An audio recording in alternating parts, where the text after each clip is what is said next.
Hey, we're live. Good evening, everybody. Welcome to TFC Open Mic. This is Season 3, Episode 41. And yes, it's the October VXP weekend and post-FM updates. So far with me, I've got Hefe. Good evening, mate. Hello, how are you doing? Yeah, not so bad. It's a bit of a quiet one. It normally is on VXP weekend, but we've got a few in chat on the sidebar, which is good. Hey, this is a lot of my lines as well, which is very nice of them. Nick's in there as well. Wayne's in there for a good chat. Wayne, you could jump in, mate. Feel free. I know you've done some updates on your page as well, so that'd be quite good to talk about in a minute. But yeah, there's been a few bits going on. So things I was going to cover tonight, most importantly, obviously I chat a bit about what you thought about the raid in general, because I haven't covered too much about that, to be honest. And then basically, yeah, world map target changes. So hey Wayne, how you doing? Good to see you, bud. World map target changes. Obviously, they were now got the Manticore ones on the world map. So I've seen a few people hit them. See what you think about those. Are they out now?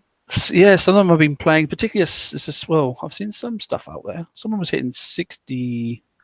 Those have been around the whole time. The 68's the thingy one, isn't it? Yeah, the Blitzer one. The Blitz targets. I haven't noticed that the ones that they announced actually ever. Let me double check because I haven't looked for them in a while. Well, they should be out this week. They're all, well, they should, but they're not. The Titanium Blitz is continuing, isn't it? Well, that's been around, and that's the old style. But if you go to your locator and click on Titanium, they're all glowing nav relays. There's still the old ones. There's no 95s and 75s. Yeah, they haven't popped up yet, and I don't, it would have been nice if they announced that they're delayed, but they haven't said that. Although we've had no BP next week either. That's true. I haven't seen one at all. I've just had a little look on forums and stuff. I couldn't see a BP next week, so I thought we could have a little chat about what's coming. Well, I mean, we know it should be Bounty 154, or whatever the number is, of 15, 16, wherever we are. I'm not really sure now. I think it's 15 because I remember it was going to be easy for me to find a picture for it. Yeah, Bounty 15. 14 was hard, but 15. 15 should be pretty easy, mate. Yeah. There's a few things with that number. It's a pretty simple one, but yeah. Yeah, Spawn's just saying it's all on the old ones on the locator as well. So that's something that should have happened at the same time as FM, shouldn't it? To be honest. So I'm interested to see how difficult they're going to be. You know, I can imagine probably, especially those with obviously the KDs and that sort of stuff, are probably going to manage to 35s, 55s, pretty straightforward. But really, really low titanium points on those, I'm not really sure, unless you're going for the 95s. But then it's damaged, isn't it, as well? I don't know. Anyway. Yeah, we don't know where the balance is yet until we see the targets. But I was hoping that we would get something closer to the uranium, where we were getting like 48, as opposed to, Yeah, it's not good. We'll chat about that in a bit. We'll just have a little look at. I think I'm glad actually Wayne's on because we're going to talk about his version 3 of his turret update, hopefully as well. That's my plan anyway. Put him on the spot because I like doing that. Cheers. You know me, mate. Yeah, thanks. You can do it live then. Anyway, right. I'll load it in the background then. Yeah, you better get it loaded up. Yeah, feel free to jump in if anybody else is. There's a few more logged in now, so that's good news. We'll just try and find where the chat bar is, and then we'll just put it in there. You've got like several things to do now, Wayne, as well. You've got a mod chat as well as obviously take part in the event. So well, I've got both windows open. All right, okay. So yeah, these are the sort of points that we sort of looked at, obviously on midweek show. New store layout, obviously new unlocks and lock tiers and that sort of stuff. No hit down penalties, which is nice for a change, wasn't it? And then the prior, obviously, raid targets for those not early and ready with something that was skirmish based. What did you think, Hefe? Do you think that was some good ideas there? If we have to have something locked, I like this method where you had a cheaper cost of entry into the locked store than previously.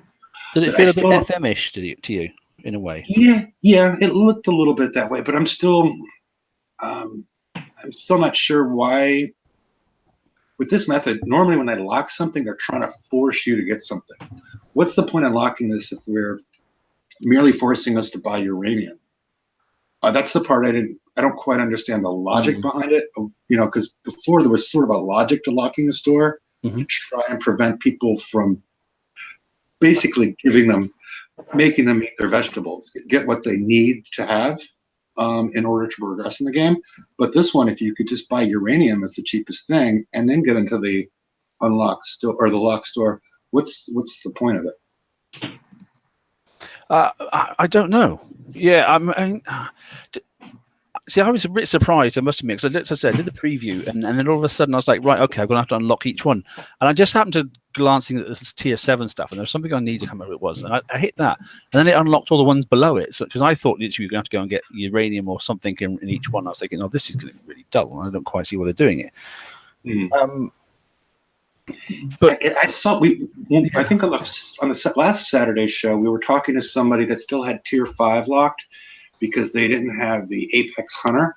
So it appears that there is some sort of keystone blueprint inside of each one that you need to achieve to unlock the ones below it. Yeah, I was thinking it was like you said, it was a true blueprint and not just a res sort of thing, you know, something that you could obviously, you know, utilize in game as opposed to a component or a hull or something, and not just a resource, because unlocking a resource would be a real dull thing to have to do. I suppose if you're a blueprint hunter, but a lot of things in there, you know, you just like, I know the points weren't huge, but it's still annoying if you want to go in and get a certain item that's in the tier that's locked, and then obviously my gut thing is, grab something at tier 7, we should unlock the rest of them. But yet again, I suppose at least you aren't having to charge up past to get us, you know, the latest special, the latest weapon and the hull. And some of them have been, you know, not PvE hulls, they've been PvP or PvE or defender sort of hulls, and then to get into the lock store in behind. So it is an improvement from my perspective. It's just a little bit quirky yet, which I think for a first go, though, I didn't think it was too bad. Yeah, I enjoyed it better than having to get a massive amount of points to unlock the store, but I still don't understand why we've gone back to the lock store when it's not really providing you any direction. I thought the scrolling was a bit quirky, though. Did you? I don't know. I quite like the FM, the way you sort of like click on tier 4, you know, 4, 5, and go up that way, sort of stuff. You know, so you're definitely in that tab where you could quite easily pass by some of the tiers. You know, especially when they started adding the extra prizes as well, because it was more than a single page. It was a little bit quirky, I thought, to be honest. But in general terms, better. Yeah, I liked as far as claiming it, but some of the stuff, you know, like before, I wish they had broken it up as opposed to tiers. Like they had all those tabs for each individual hull type, you know, assault, PvP, They could have condensed that into PvP, PvE, and then put something like for the hulls. These were all hulls, and then put one for turrets, and then put one for specials, and And that would have been easier and more logical to find something as opposed to assuming what tier level it's at. But, you know, it's not, I don't have a big complaint either way. It's just, you know, as it is. You know. It was better as far as I'm concerned, but not, you know, the way I would have done but ultimately it was definitely better. Let's not take it away from them. I mean, happier that you didn't have to, like say, climb that infamous ladder that no one really likes and that sort of stuff, and finds it, you know, that really kills some people's raids off. They just look at it and go, I just wanted the flagship and it was tucked in behind or something. So at least they, you know, and the fact they offer both flagships, you know, which is a good and bad thing, and they weren't locked, so you know, that was pretty decent, to be honest. The addition of extra points and prizes afterwards, sorry, what did you think about that? It didn't bother me. It was all stuff that had been offered before. Smoke and mirrors. Yeah, I mean, the cost of the, you know, the ones everybody complains about is the cost of the Hyper 30, which was a little excessive, but there wasn't a lot of points that were really required in the raid. So I ended up getting them just because I'm like, I don't want to get these turrets. I already got plenty of these turrets, and so I had points left over, and I'm like, I don't want to buy shards, so I ended up getting 3 Hyper 30s, and I think now I have a total of like 15 or more. Yeah, I have a ton of them, but I mean, some of them are already on ships, but you know, some people didn't like it, but I didn't really see a problem because it wasn't like they were introducing new stuff or gotta have stuff or stuff they haven't released in FMs and TLCs and what Infinitum, Bounty. It had all been released multiple times before, so I didn't have a problem with it. Yeah, some people say it was a coin grab and that sort of stuff, but in some respects, I mean, just by looking at the amount of prizes or sort of amount of points people were getting, they ran out of things to collect. I mean, a lot of people do help out their alliances, and a lot of people like to chase to the top of the target, sort of like points, sort of leaderboard thing. And I mean, I've got to sort of two. I mean, I didn't start on time. I started late, but maybe people got to the 200 million sort of point. I sort of like started running out of things to consider that was even worthwhile. And to be honest, many of my alliance just like got a flagship and meant that's it. Thanks very much. That's all I really want, you know. So there was a lot less pressure, I think, this time. Yeah, I ended up getting really close to 300 just because I was chasing shards to equip my ships, and I didn't realize they were going to come out in the FM. But I was merely doing it for the shards for the Gathering Storm for my bat rays. All right, and so that's why it was causing me to accumulate points. I wasn't really going out for points for the raid. I didn't realize, you know, like I said, that there were going to be these more shard chests in the FM, which is it's still a less efficient way to get shards than hitting, you know, 5 of the targets. I don't know. Wayne, you there, mate? Yeah, I'm here. What do you think about the format, mate? The targets. Did you just stick with one target type, or did you go for both? I mainly went for hundreds. I did struggle a bit with the 102s, and somebody kindly helped me with a couple. And I managed to do what I needed to do, but I was only doing about 2 102s for my 4 bat rays. But I managed to get them done, and by the time I finished, say I finished with 172 mil. By the time I finished, I was actually all square. I had no more 100 stats, so it wasn't too bad. Hey Nick, how are you, mate? I'm all right, thanks, mate. Yeah, good to see you, mate. Good to see you. Yeah, did you find it was quite interesting that, as I sort of was expecting, the 102s were a little bit troublesome for the bat rays, weren't they? Because they were bunching, the ships were bunching a lot, and same as like with the missile mantis, you know, it's very hard. It was easy to pick up ships that don't cluster, but the 102s definitely clustered on you quite quickly.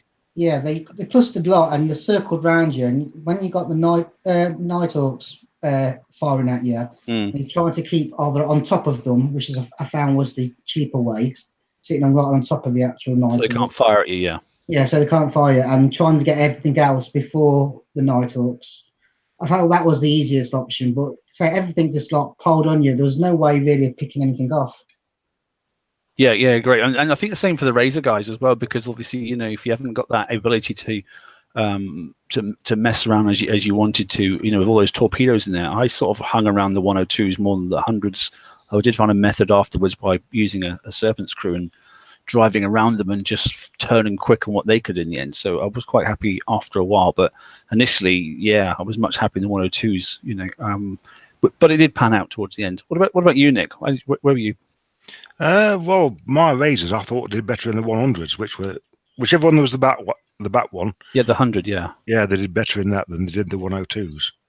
I had more fun. It's weird, but I had more fun because I was like, let's see if I can, you know, race around and get around. I mean, I actually did manage to do, you know, a 2-coin set, and I was like really chuffing myself. I was like, but only because the 100 is the one that, you know, I'd have thought I'd have got more damage in.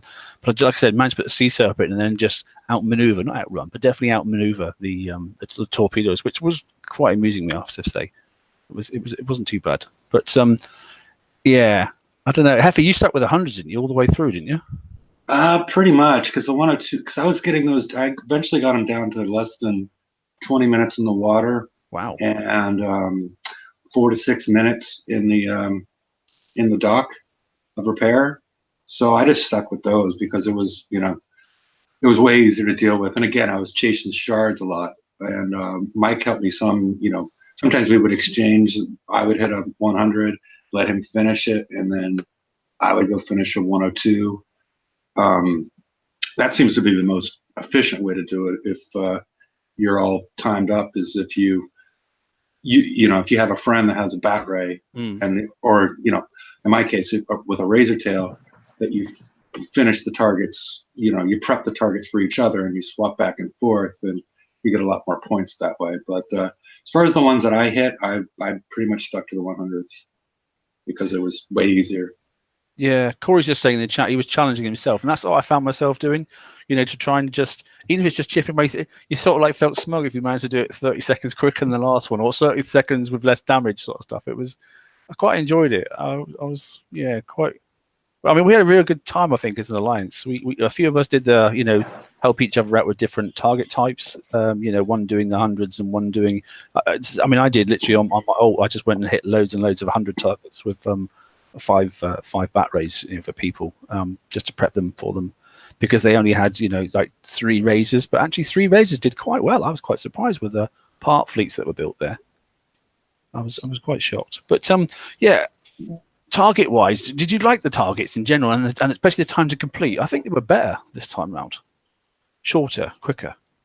I had struggled time with the razor target because they were very close to the 15-minute or whatever it was time frame with my bats. Oh, right. I just couldn't kill all the night hawks off.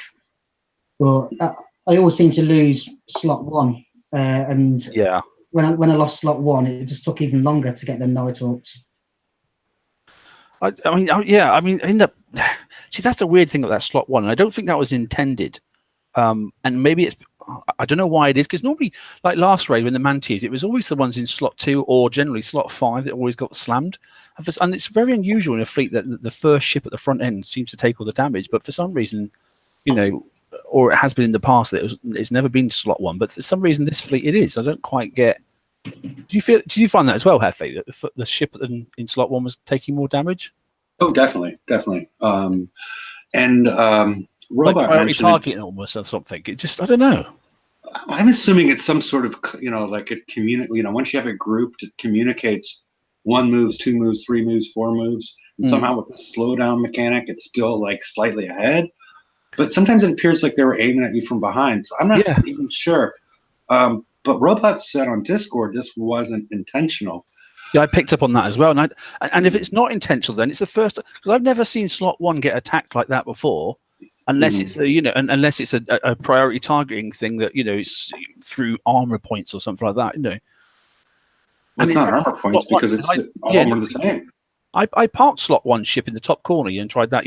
Let's see if we can sail 4 and park 1 away, sort of stuff. And the number 2 ship didn't have that problem. The rest of them were all just getting even damage. So it definitely was targeting that specific slot.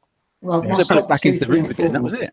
Yeah, my slot 2, 3, and 4 was probably about 80, maybe even 85% health left. But slot 1 would just die, and it was annoying. And what I kept doing is putting a coin repair on it, swapping it into another slot, and then going into another target. Yeah, I mean, I saw Rainer having a real complaint about it on the forums as well, because as some people do, they coin that flagship really early, and don't go too mad with it armor wise, but at least get it in there. And all of a sudden, then the flagship that you've just spent all that money on and got it early, thinking it's going to help you out, actually cause yourself more hassle, because you aren't then able to rotate it into slot 2, 3, 4, etc. Yeah, you can't rotate a flag, can you? No, which then all of a sudden you're then having to stop and I don't know. Yeah, it's the nicest way I like to do it is, like I said, if one ship is taken, and for me, when the Mantis, it was always ship 2, so I'd put the stronger one in there, sort of stuff, and then rotate the other one that was in 5, and then basically fix the whole group at the end, sort of stuff, But if a single ship gets damaged, it's just bloody annoying. I like it when it's even across the board. So just they last longer. It just messes up things like grease monkey crews and that sort of stuff, which are not easy to get hold of at the moment. Yeah, I can't hold it. Grease monkey saved my life.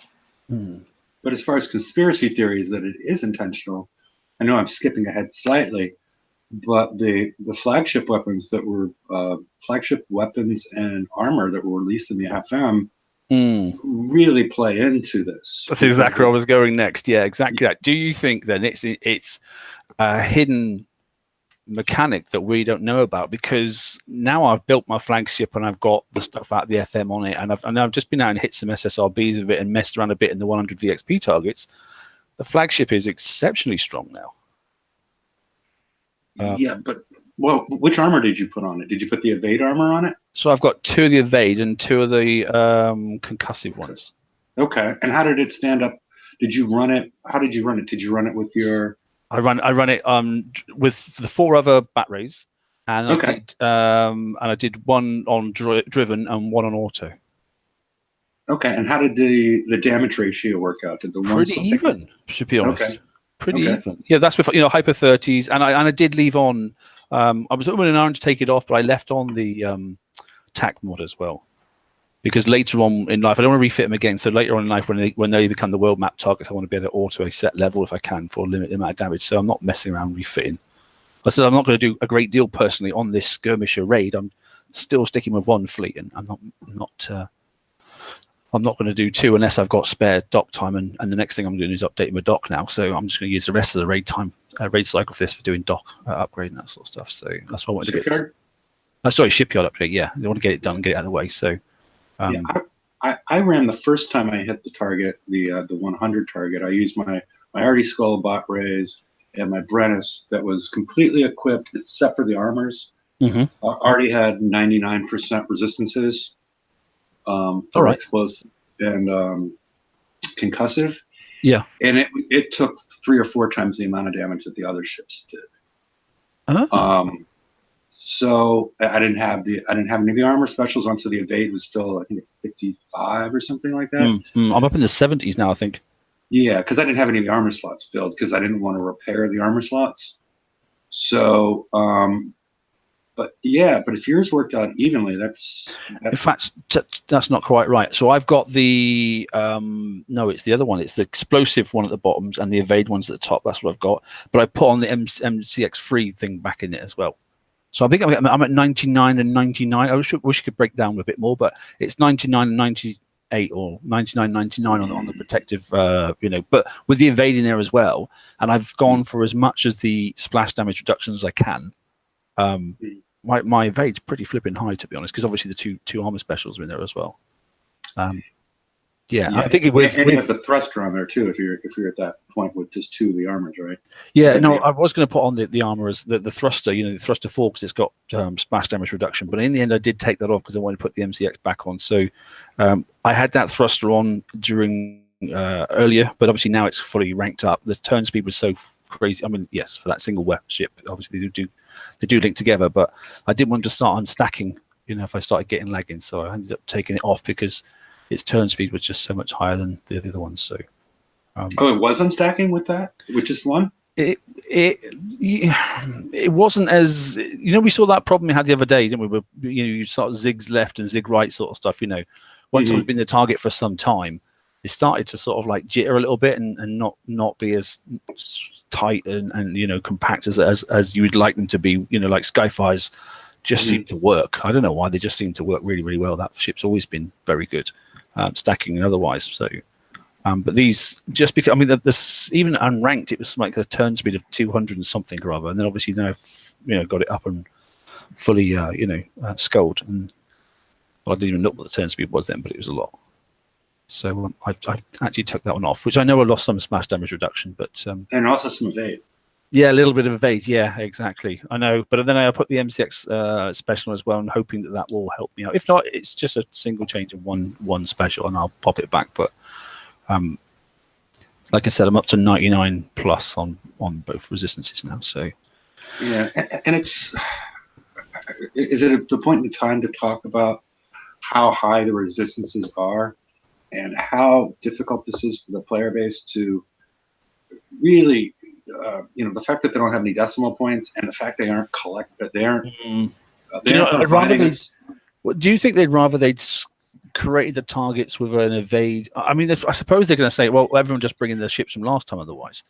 But I'd much rather the level of resistance on the targets and the damage they gave out were for holes around the sort of 85 to 95 range, so that you're putting your own resistances on, you see the marked improvements between 87, 89, all that sort of stuff. It's very difficult now. We're all in the 97, 98s, 99 sort of stuff, and it's hard to fathom in your head. And as we know, the last few percentages means a huge amount, but there's no huggies anymore for this sort of stuff, and you're not really seeing those real life figures visually.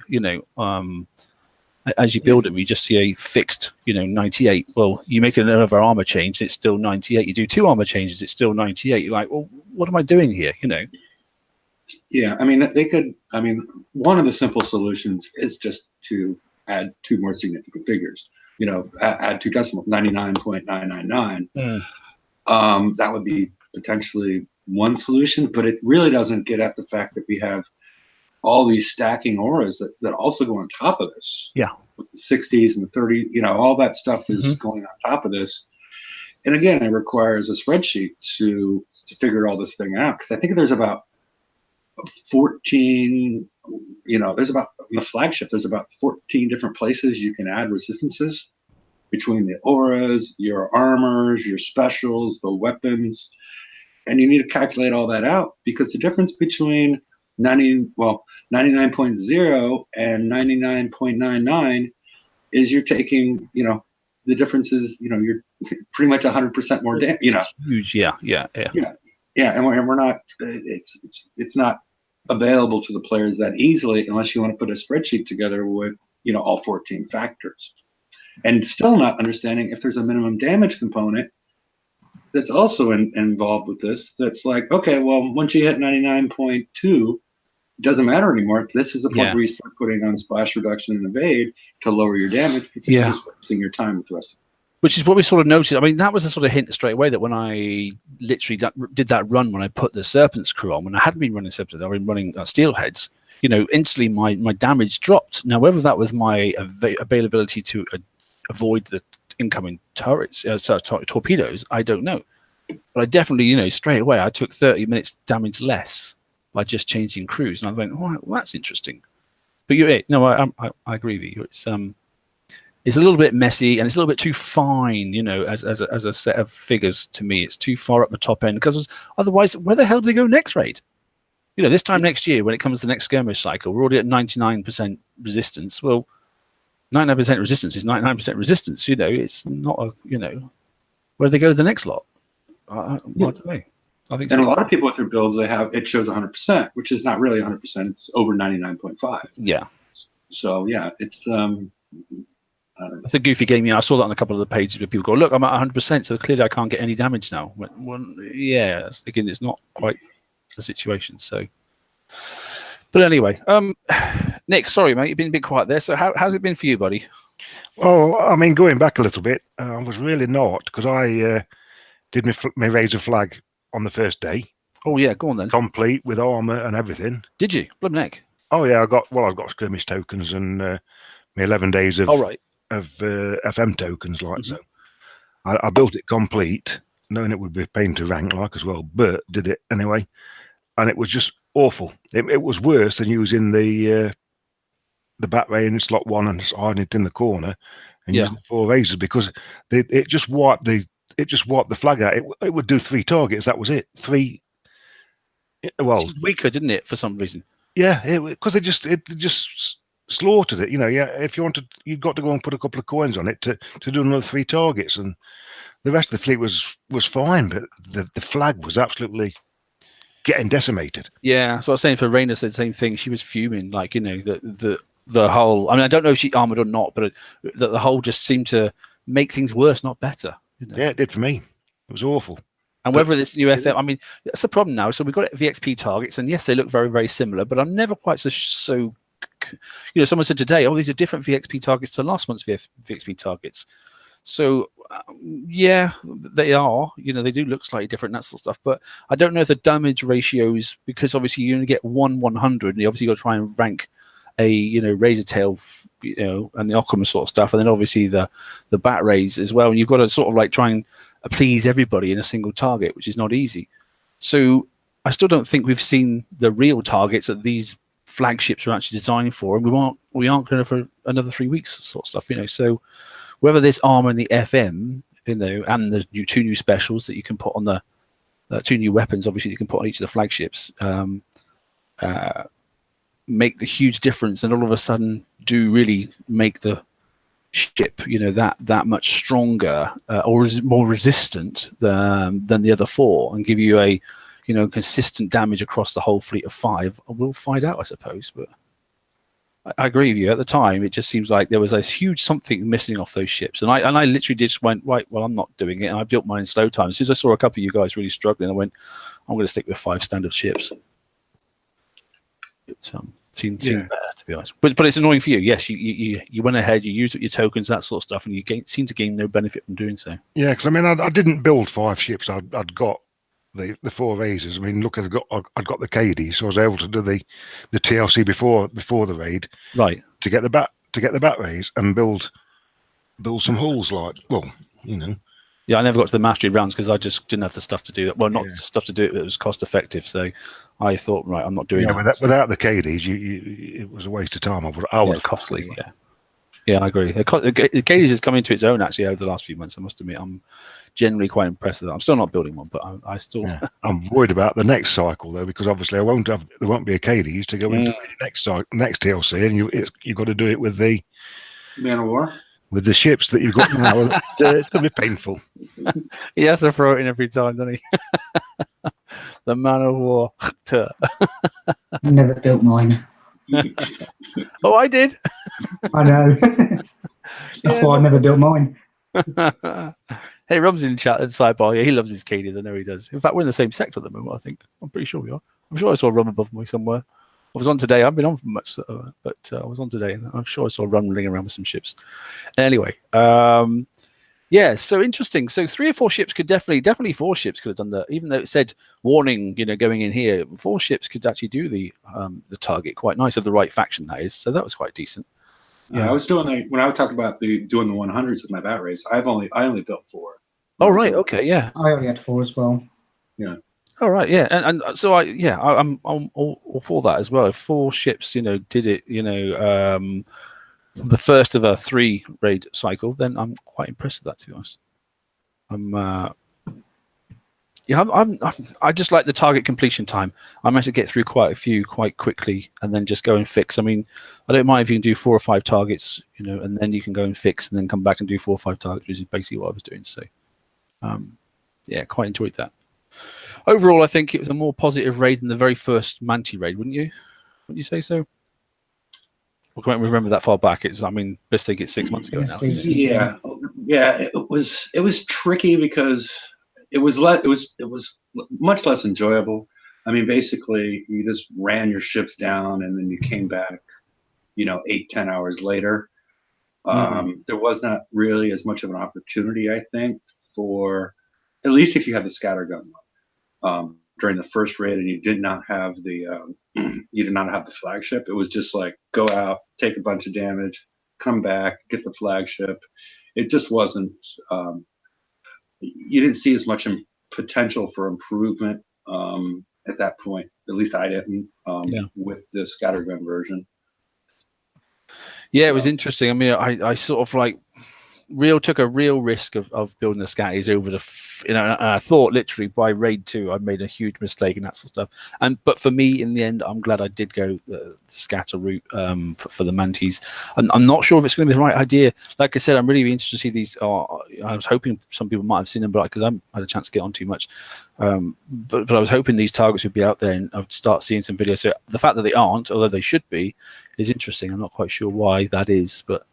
I was hoping to see what some people are saying, oh yeah, I'm doing the 95 and I'm getting this much damage with my, because we all know chore fleets, you just want to be able to go and really sort of use the BP app if you can at work, and have yourself so you're all topped up and, your ship's been fixed again. So by the time you actually get home, you can focus on doing other things. Or if you're doing a thing like a raid or you're doing bounty, then you've got those ships doing things in the sideline. Even with FM, it's nice to do your FM, but have a, I don't know, a flipping, go and get some base parts with a set of, suitable hulls and just have it instant fix on the sidelines, with the blitzer sort of target, as people do with Buccaneers. So, yeah. Well, speaking of Buccaneers, they seem to have a hard time recently transitioning from the raid targets to the map targets, because as you recall, they released the siege, the base part targets. And they pulled them after less than 24 hours because they were just melting ships. And then we didn't see them back again. How long was that? A month? Yeah, yes, a month. Yeah, good month, wasn't it? Yeah. And so I'm wondering if they learned their lesson from last time. But it doesn't. I mean, I'm not sure why it would be so difficult. It's not like they're creating brand new targets. It's sort of. I don't understand why it would be so difficult, or why this one didn't come out on time, which is fine. I mean, it would have been nice if they announced it, but what's the difficulty in just taking the raid target and putting on the map and just adjusting the damage slightly. I don't know. I guess I don't know enough about it to know why it appears to be so difficult recently. I wonder if they're going to change the daily achievements ones as well to, you know, because at the moment it's just 3 Skyfire targets, isn't it? You know, 3 mega ships. I wonder if they're going to change that as well to something else. Whether that'll stay as it is, I'm not sure. Well, it's ridiculous that they have the SSRB targets in there. Yeah. You know, that's true. I don't know. Anyway, so there you go. That's changes in fleets and all that sort of stuff. I just thought we'd just have a little look at that. Yeah, 1 fleet, yeah, blah, blah. We don't need to worry about that slide there, to be honest. So there were bugs. Day 1 was annoying, wasn't it? When I think it was in the second hour, basically. And then all of a sudden, all hell broke loose because every single person's fleet, you went and attacked. Although it didn't seem to be in every world. And even for those individuals that were in the same world, even the same sector, it didn't affect everybody. I mean, it definitely affected me because I went into a target and I was stuck in it for 30 minutes or whatever it was, and or at least until it timed out, or I think it was, to be honest.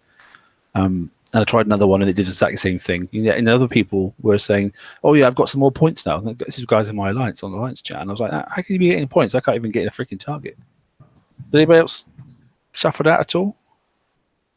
I got stuck in a target and took me ages to get out of it. I thought I needed to refresh. I refreshed it, tried doing other things, and it still was just stuck. I just couldn't get out of the target. I put a ticket into Kickstarter as well about it. They gave me some nice coins back, but I was still there. Well, it was about half an hour. I think I got stuck. Was it? Can't remember now. Yeah, it was a good amount of time because I literally thought, all right, it won't take long. They'll fix it, and then I went.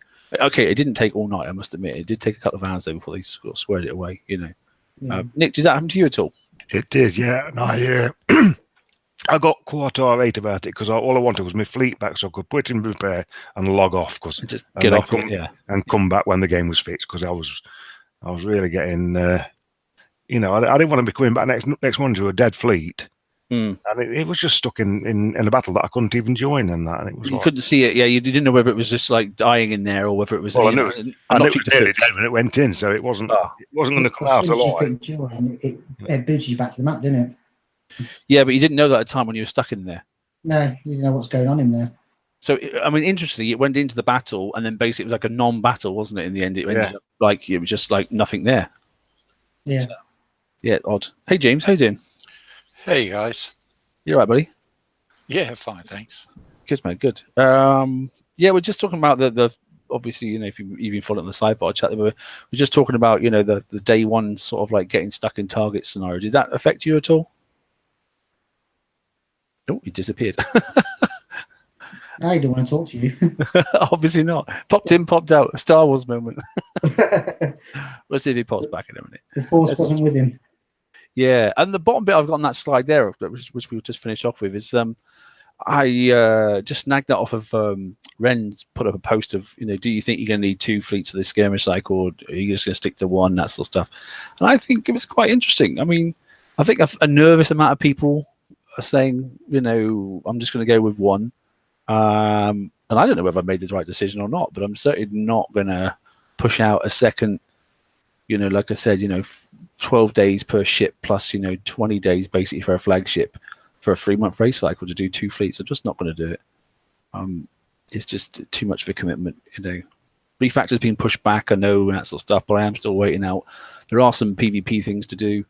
There's another bounty coming up as well. There's another defender ship coming out, and it's a flag type one as well. So I'd rather spend more time doing that side of the game if I can. Well, thoughts yourselves, guys? Well, since it's a defender coming out, I'm fine with that because I don't build those. That's something I can miss out on. Well, they are, yeah. Like I said, they're a bit like sleeping policemen. You can drive around most of them. I was about to say that. People just drive through them. Yeah, I was watching a couple of battles today, and it's exactly the same thing. He had some really, a really nice, strong couple of defenders in there. I think it was a Warden and something else. I can't remember what it was the other one, whatever it is, the Reaver one. And yeah, it was throwing all the counters out, and the other one was chucking lots of munitions at this fleet. And yeah, it stunned them, slowed them down, that sort of stuff, But one EMP boom, and that was it. They were frozen, and then the other ships just drove past, I was like, yeah. And they were hardly damaged, these defenders, which is the norm, isn't it? It's only if you want to go off and then kill the base and then come back and then really be annoying and kill off their defender ships as well. So just to finish off. That's what most people do, don't they? They get the outposts and all the turrets first, then come back for the and then come back. Yeah, because most people do that though because they don't want to then bug out and then get sniped and that sort of stuff. So yeah. And also, at least you got your addy points or your cookies. Yeah, true. In the bag before getting the hulls. Yeah, no, I get you. It's yeah, interesting. Anyway, so I just thought that interesting stats there. So a few people went for bacon, obviously, as they always do. But yeah, so basically, it's a 3-to-1 ratio there for people that are thinking, a mixed fleet or it's a single fleet as opposed to using both fleets. So yeah, I thought it's quite intriguing. So whether we want to or whether we don't, I hope we don't get pushed into it. I hope they don't make us, So we've only got next raid, which is an interesting middle raid where the prices should be very, very similar. There shouldn't really be any escalation weapons as such. And then the final raid, which should be get the whole for the next raid series. So yeah, the thing is with the 2 fleets bit, I think you're going to have 2 to be able to do the TLC, to be able to get the early access later on. To the next one's, or to the next cycle, basically. I mean, I've got all the. I mean, because I like collecting blueprints, so I've got all the blueprints and stuff. If I have to, I don't know. I don't know which way they'll go with the TLCs. You're quite right. That look at the example when the Manticore one. In fact, let's go back to the skirmisher ones. That they were. One minute it was Fangtooth, then it was Hunters, and you took the wrong thing in the wrong target and that sort of stuff. But I think the way the raid targets are at the moment on the water, if they're going to use the TLCs, okay, one might, if they go through the series of, like, say there's 4 or 5 targets, if they favour one ship and then the other ship, but at least both ships can get through it, then that's good enough as far as I'm concerned. I don't think it's a case of favouring the ships. It's like this, the last one. I went in with scatter manticores, and it was like, I can't remember how many of the old S targets, tier 8 targets. Was it 6? Right, yeah. 6 or I think it was 7 targets. So there's 6 of the tier 8 targets, one after the other, and my fleet had got the slower repair, the less repair time armor on. It did the 6. Come to the 7th, it died part way through. So the number 7 was a nightmare, wasn't it? Yeah. So I took my missile manticores in, which are crap anyway. Finished it off, and I thought, well, that's only price pack 2. There's 2 more price packs to go. So I took the KDs in and up and just did it that way. Yeah, what a crazy thing to have to do, though, isn't it? Yeah, like I say, if I hadn't have had the second fleet there, I'd have either had to coin the scatter manticores. I mean, like I say, I was lucky. I'd got the KDs. Most, a lot of people haven't. So yeah. But next cycle, I won't have the ship to do that. I've got to use these fleets. That was a bad internet crash. Hello, James. You're right, mate. That was on for like 10 seconds and just lost all power. Oh dear. Are you all good now, mate? Are you? Yeah, great. Thanks. How's you guys? Good. Yeah, very good, mate. So we're just going to wrap this bit up, to be honest, on the raid. How was your raid, mate, in general? What? Yeah, fine, no problem. I think we actually did it first night because I don't think there was for the top players. I'm not saying I'm a top player, but I think for the top players, I don't think there was an actual lot of prizes in there, really, was there? Yeah, exactly. I was like, yeah. I'm not saying that was a bad thing. But there just wasn't a lot to get. Yeah. No generic tokens, no tokens for the flags, no build tokens for structures. Considering that we're doing the new OP updates and everything. So if you take all that out, I mean, apart from getting some razor tokens, perhaps if you want, because you knew you were going to get a refit, or or the others bat tokens in case you thought you was going to build a spare ship to put in there to give you another boost.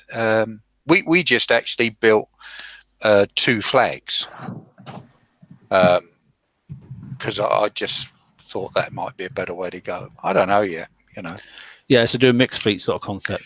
Sure, yeah, and I think even now, looking at all these builds, with the benefits of the boosts for the fleet bonus and everything else, I see people taking out the specials, the compound armors, because the fleet themselves, they seem to be right up in the top 90s, even without any of that stuff. Yeah, we were just saying, Hefe and I were just saying that it's a bit crazy at the moment. We're so high up in the 90s. Sure. It almost makes it a bit of a farce. And actually, unless you have got a spreadsheet, as Hefe was saying, the 14-ish. I mean, it's nice that there's a varied amount of specials to put on, and you can really be picky and choosy and fine tune that sort of stuff. But I'm not being too fussy myself for a free raid cycle. I'm just not doing it. No, that's for us. That's the big thing as well. But I'm not sure that, and people are going to think I'm mad, but I'm not sure that raids per repair minutes, you would actually need armor. Oh, I see what you mean. Yeah, so take the armor off. It was 4.5, wasn't it, in the hour? Once you put all the armor on, it was 4.5 hours per right. ship. So if you look at, if you could, because of the extra build time and everything, it sort of lends itself towards all this controversy about charged armor and whether it doesn't work and everything. Like in a Forsaken mission, my flag still has no armor, and I can still do 20 to 24 120s. So if makes you wonder, doesn't it? Yeah. Well, yeah. If you could do it, you've got to do more by fitting the armor. You've got to do the same percentage of extra points as you would do over repair, haven't you? That's basically it. So if it's twice as long to repair with armor on, you've got to do more than twice as many with the armor on than you would do without it in repair time. Yeah, I mean, I was saying similar before. I can't remember.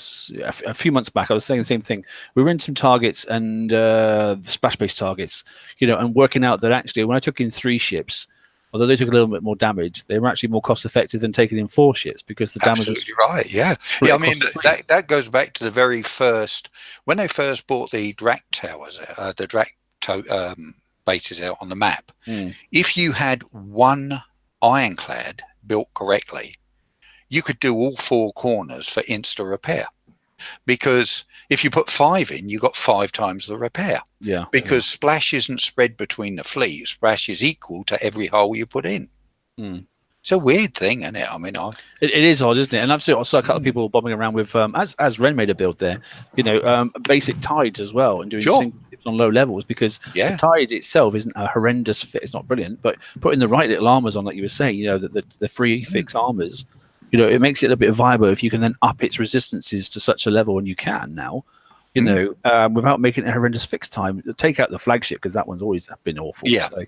But if you can up resistances, I mean, the Tide when it first came out had a resistance of 60s and 70s. Yep. Now it's up in the 90s, high in the high 90s. It's if I say one, I've got to be positive about this raid. The biggest thing for me is that by having, I'm not sure putting assault targets in a skirmish raid makes sense, but it helps a lot of people out. Exactly, that's my whole point. It opened up this whole raid to lots more people of different levels, and I think that's a fantastic thing. I really do. Yeah, I mean, we'll come to that. I mean, I took that slide out, but basically, yes. And as Robin was saying, there was a lot more people got 100 million this time. Sure. And a lot of people got those just using the Manticores. Oh, absolutely right. Yeah, and you could do. I mean, that if you had the right build, they were free, really, weren't they? They were insta repair on the map. But even apart from that, if you go back to where we started, when we had Marauder fleets and we really had to grind. A lot of these people now are doing that, obviously with different ships, but it's only what we did, to grow as we grew through the game. So it's not I don't think it's a bad thing to have to grind to start with, when you first start in the game and learn a little bit more about the game and everything. I think grinding a target gets you to a certain extent anyway, not just on their I mean, we used to in the old days. God, I can miss a night's kip and then do this to be the first 300 in the world to get it in. Oh my! We had 10 Marauder fleets. Yeah, that we sent. Do you remember? You used to send them out on auto and then just sit in your base until they all come back. Well, that was the first one. Right, going out hitting the res and get who had the maximum number of points in your. I'm like, oh, that's nuts. Maximum points in the sector got the prize. You're like, yeah, what? Oh, I know, but yeah, going back to that, I mean, raids to me should be anybody of any level within reason, can actually do something in it and earn something out of it, you know, start to grow a bit, you know. So I like this raid for that factor. I wish they'd put in more larger targets. I wish they would do more cooperative things and make it a bit more exciting and a bit more so that people would join each other and stuff like that. But I'm not sure if it'll ever come back. We've had them, of course, haven't we? Yeah, we did. Yeah, the base attack ones. You remember that huge one with the sections where some had ships in, some had subs in, some had buildings, and you took in different fleets, and it was co-op. Yeah, base invaders is good. And I actually quite enjoyed doing that, you know. Yeah. But no, I agree. It's good. What do you think about these addition to putting in? You know, they're quite sneaky, aren't they? So they had the shard thing sat in the background. I and think obviously it's awful. Yeah, and now to start a raid and bring out a weapon system for it, then during the raid bring out 2 more, both weapon types for the same hull, and then in the FM have shards for a 3rd different type, and for a 3-month cycle. I just think it's nonsense. Absolute nonsense. It makes me wonder then what's coming in the next raid. Exactly. You know, because I agree with you. I don't want to say too much about teams and everything, but over this last 2 months, a lot has gone on that I think has been good, but a lot's gone on that I think is just bamboozled a lot of players, you know, as to what's going on. I don't think it has got clearer. I don't think it has got easier. I don't think the escalation has stopped. I'm like you. I have no idea what's going to be in the next. I can't imagine what they're going to be. I mean, I'm sure they've got something up their sleeve and they've done the whole cycle. Sure. I'm just intrigued as a, you know, I mean, Heffy, there. I mean, how many armors do you think we can put on these ships at the moment? It must be like 5 different types now, at least. I'm sure it's got to be 5 different types. Well, but this is what I'm saying. You know, everybody's saying, "Oh, I'm going to definitely refit the hydrofoil. I'm definitely going to refit the 6CT." But if you actually, and I'm sure, but look at some of the charts, the fixed times, you know. Yeah, but not only that, if you look at what it actually does, other than add armor points, you have to ask yourself: is it really worth it? Because armor points cost money. Yeah, armor points not only cost money, but it costs you that amount of time to put it on when you could be building something else. And that's what I was trying to say earlier. I mean, is adding this armor going to get you more points per time? You know, taking repair into account. That's really what it comes down to. Nothing else. No, I agree with you. But so just to clarify, because it was clarified, and that's why I just got this slide up here. Then, so there's the the limited. So the DTs, the D6CT. It's only 1, isn't it? It's odd because I thought, where's the armor? I've won it, and I didn't realize it was limited. So the only reason it's limited is you only can put 1 on a hull. That's what you can put on there. Yep. You can't put 2 on because I was like, hang on a minute, I've won it, and now it's readied itself out. What? I've got to go win another one, and you can't do that. So it's just the one. Limited stuff. Maybe it has a place in the game, but I think it's slowly actually worse in the game. I don't think it's a good thing at all.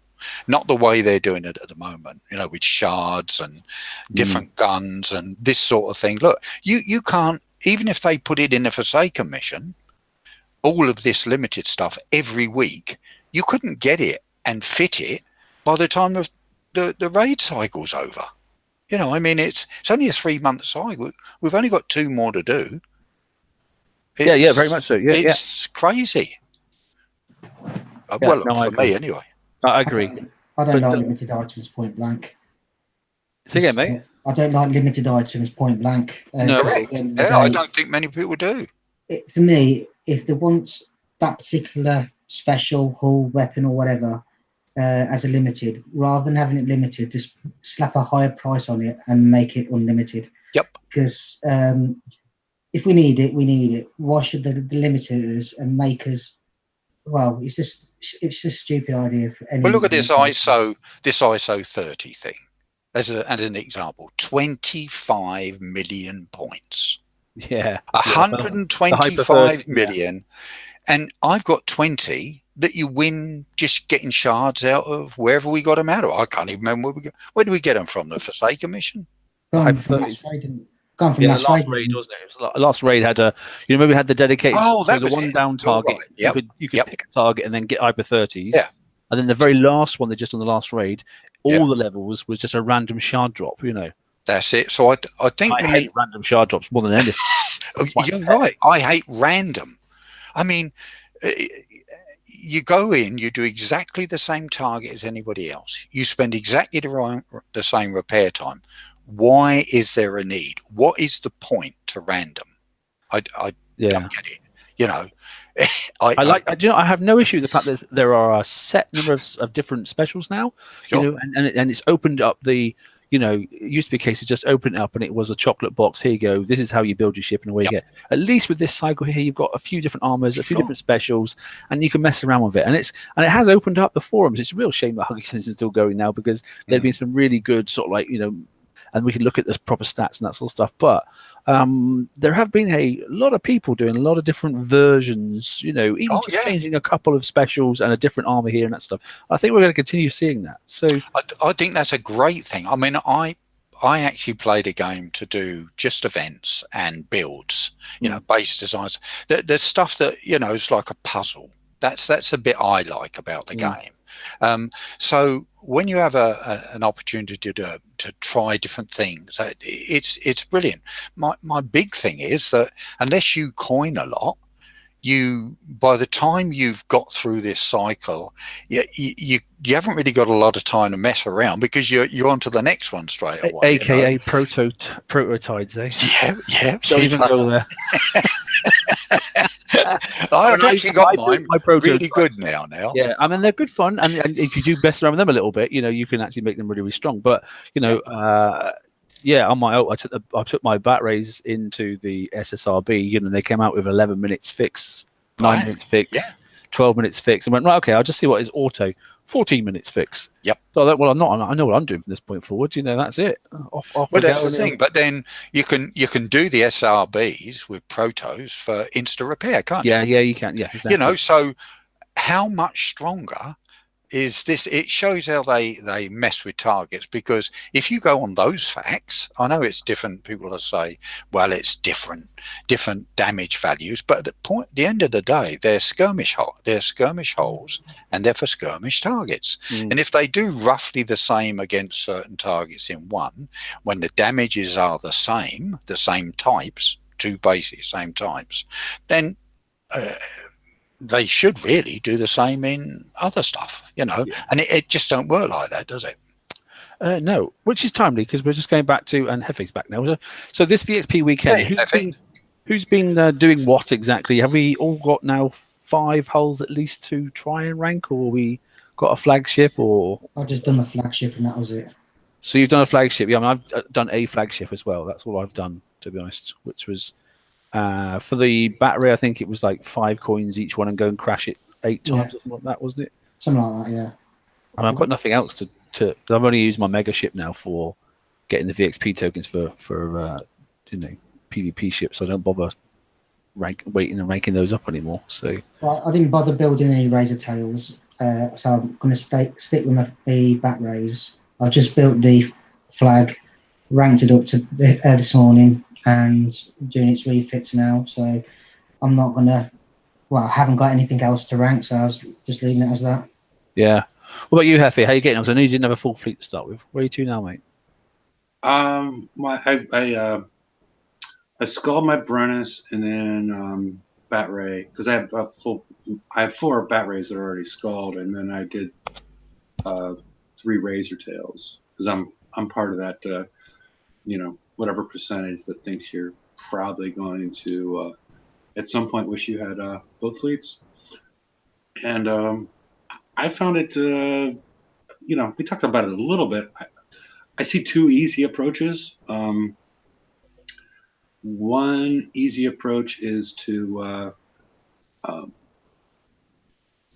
lure out the proto-nems, kill them, sit in the corner, and then let that time out and rinse, repeat if you're you're willing to go do some chores in between, you know, because it takes, you know, you're going to wait 13 minutes for it to time out. Yeah, go make a brew. Yeah, exactly. Yeah, go do something each time, or, you know, maybe go do the FM, you know, do something else, you know, if it's not, you know, game related or not. And I was able to keep my silver salty alive for hours, despite what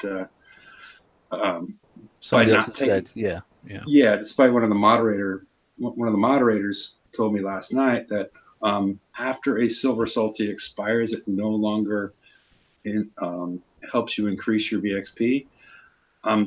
Despite what was said, I did some testing today. It does work after it's been expired.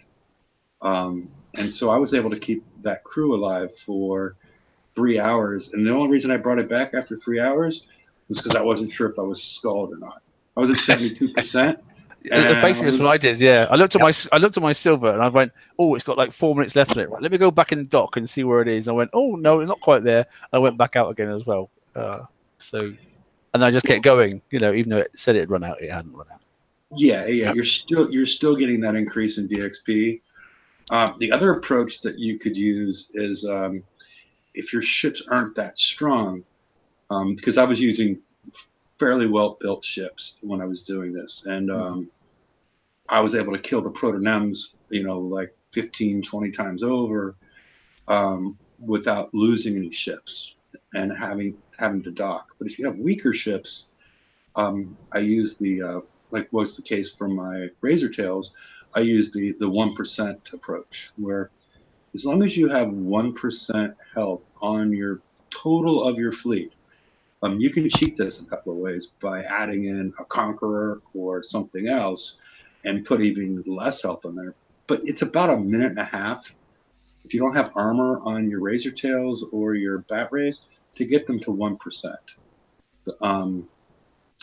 And so you can basically sneak across the bottom of the 100 and go across the bottom and then come up for that battleship. And you will do enough damage to get 7.5k per ship. And then with a triple salty, then go back, repair a minute and a half on each ship, go ahead and do the same thing again. And that 7.5, you know, that's going to add up pretty quickly after, you know, because we assume your ships have already died, which gives you some 15k. So that's the other approach that I use. I use both of them depending on the strength of my ships. Did that's really it's interesting, Heffy, and I'm sure there's lots of people who still don't do that, and we sort of mention on these things every VXP, but I think there's still a lot of players who don't either understand it or just don't do it. It's just strange, really, because it's a fantastic way of doing it. It's time, you know. That's the only thing. It is time. You know, if you've got the time to spend, and like I say, if you're going to go and do something else, then it's good. It's another little challenge. It's like trying to get your FM fleet to do another target for free, or trying to get that. You know, you used to do the 1-1-1s when they were out and go, well, I could get it down to instant fix now. And it was always the goal to get it to instant fix on the water, because then you've got no docking to do. And if you didn't need a res, it was easy. In fact, to be honest, it'd be much easier now, because the fact that docking your ship and getting it back out again is probably the easiest thing in the game now. It's really, really quick. So it's less lag these days because of that.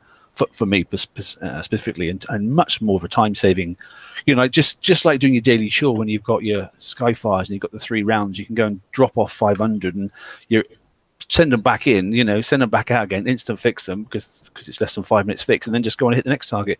You know, it used to double the amount of time it used to take by going in the dock, physically going in there and waiting for the screens to load. So did they actually announce that you'd be getting the 3 defense hold tokens as well? I didn't actually see that announced this time. No, I didn't. But we did get them. Yeah. They didn't announce it last time either. Ah, right. I was going to say, I thought I missed it somewhere, but I was surprised when I was, you know, when I actually managed to kill one and got the 3 tokens. I mean, I'm maxed anyway, but I don't remember it being advertised. That was all. So whilst we're just moving on to that, Wayne, have you got your page up, mate? Have you?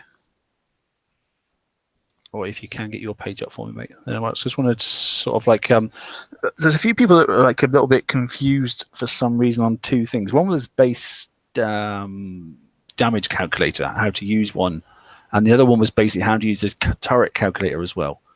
I'm not quite sure which one was causing the most confusion, but I know Wayne's done a video on the turret calculator. And it's good if you, just as a bit of a hint, and we are rolling into, you know, our next bounty 15, I think Effie was saying, I think we believe it is, that we're just getting to a position now where the PvP holes that we've got for base sitting are just about coming back into an area, well, they are back into an area where, you know, even for some of the better bases, at least it's not the turrets now that are going to absolutely wipe you out before you get into, you know, even with 5, you know, 5 support 2s and the right faction and stuff, it's pretty even, to be honest. You know, if you built them right, even things like, you know, the missile storm cruisers now are coming back into themselves, which doctors are definitely quite strong. So although we haven't got the maximum level of armors yet, a couple of the ships are coming back alive again, which is nice to see. The great thing about, for me personally, and I don't do a lot of base hitting, as most people know, but the great thing for me that I can see is that it was one thing would escalate in base defense, and then they'd bring out the hull, and then they'd bring out this, and then they'd bring out that, you know, to negate each other. But as it stands at the moment, if you build a base and you choose a faction and you get the 8 weapons and you get the OP in the warehouses, you can actually make a base that will combat certain types of ships with certain defense. And for the attackers, they know now that there isn't a fleet that can go into anything. They've got to maybe build more than one fleet. Yeah, mine's a combination fleet now. Yeah, exactly. So I think that's put more back in for people that do hit bases and made it more interesting for defense as well. So I think it's a good thing, that. Yeah, I quite like it, and that's without refactor coming all the way in. I mean, a couple of people complaining and saying that OP11 was the biggest waste of space and time and that sort of stuff. I mean, I in some areas agree, because I was hoping we would see OP11 delayed, you know, but they just don't like slowing things down. It's as simple as that. So the way they've done it is quite smart. That, you know, there's no impact to, you know, base power yet, and those sort of things. You know, so although the things that have come out at the moment actually have been helpful to the players, I think, to be honest. Oh God, the 2 res collectors, people are saying they're totally useless, don't collect anything, but the armor that they go up to once you upgrade them means you can drag a couple of turrets back. Yeah.